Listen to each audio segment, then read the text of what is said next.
ರಾವಣ ಸೀತೆಯನ್ನು ಅಪಹರಣ ಮಾಡ್ತಾ ಇರ್ಬೇಕಾದ್ರೆ ಒಂದು ಪಾಪ ಪ್ರಜ್ಞೆ ಕಾಡ್ತಾ ಸೀತೆಯನ್ನು ಮುಟ್ಬಾರ್ದಿತ್ತು, ಕರ್ಕೊಂಬರ್ಬಾರ್ದಿತ್ತು.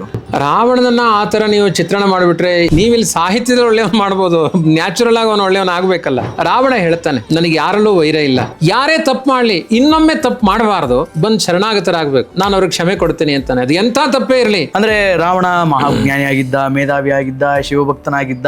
ಕೆಲವೊಂದು ಅಭಿಪ್ರಾಯಗಳು ಅವರು ಯಾವ ಯಾವ ಭಾವದಿಂದ ಕಥಾಂತರಗಳನ್ನು ಮಾಡ್ತಾರೆ ಬೇರೆ ವಿಷಯ. ಆದ್ರೆ ವಾಸ್ತವಿಕವಾಗಿ ರಾವಣನಲ್ಲಿ ಎಷ್ಟೋ ಅಂತಃಸತ್ವಗಳಿದೆ. ರಾವಣನ ಅಂತಃಪುರದಲ್ಲಿ ವೇದಾಧ್ಯಯನ ಮಾಡುವ ವಿಪ್ರರಿಗೆ ಆಶ್ರಯ ಕೊಟ್ಟಿದ್ದ ಅವನು. ಬ್ರಾಹ್ಮಣನಾಗಿದ್ದ ಕಾರಣ ಯಾವ ಮುಹೂರ್ತದಲ್ಲಿ ಯುದ್ಧ ಮಾಡಿದ್ರೆ ಚೆನ್ನಾಗಿರುತ್ತೆ ಅಂತಂದು ಹೇಳಿ ರಾವಣನ ಕೇಳಿಯೇ ಯುದ್ಧ ಪ್ರಾರಂಭ ಮಾಡ್ದ ಅಂತ ಹೇಳ್ತಾರೆ. ಸತ್ಯನ? ಇದೆಲ್ಲ ಒಂದಷ್ಟು ಕಥೆಗಳಲ್ಲಲ್ಲಿ ಬಂದಿರುತ್ತೆ.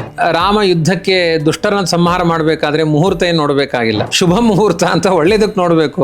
ಕೆಟ್ಟದ್ದು ಆಪರೇಷನ್ ಮಾಡ್ಲಿಕ್ಕೆ ಅಮಾವಾಸ್ಯೆ ರಾತ್ರಿಯೂ ಆಗ್ಬೋದು. ರಾಮೇಶ್ವರದಲ್ಲಿ ಲಿಂಗವನ್ನ ರಾಮದೇವರು ಸ್ಥಾಪನೆ ಮಾಡಿದ್ರು. ತುಂಬಾ ನಿಮ್ಮ ಅನಿಷ್ಟಗಳಿದ್ರೆ ಆ ರಾಮೇಶ್ವರದ ತೀರ್ಥಸ್ಥಾನದಿಂದ ಎಲ್ಲ ಪರಿಹಾರನೂ ಆಗುತ್ತೆ. ಆದ್ರೆ ರಾಮ ತನ್ನ ಪಾಪ ಪರಿಹಾರಕ್ಕೆ ಶಿವನ ಲಿಂಗ ಪ್ರತಿಷ್ಠೆ ಮಾಡಿದ ಅಂತ ಮಾತ್ರ ಹೇಳ್ಬೇಕು.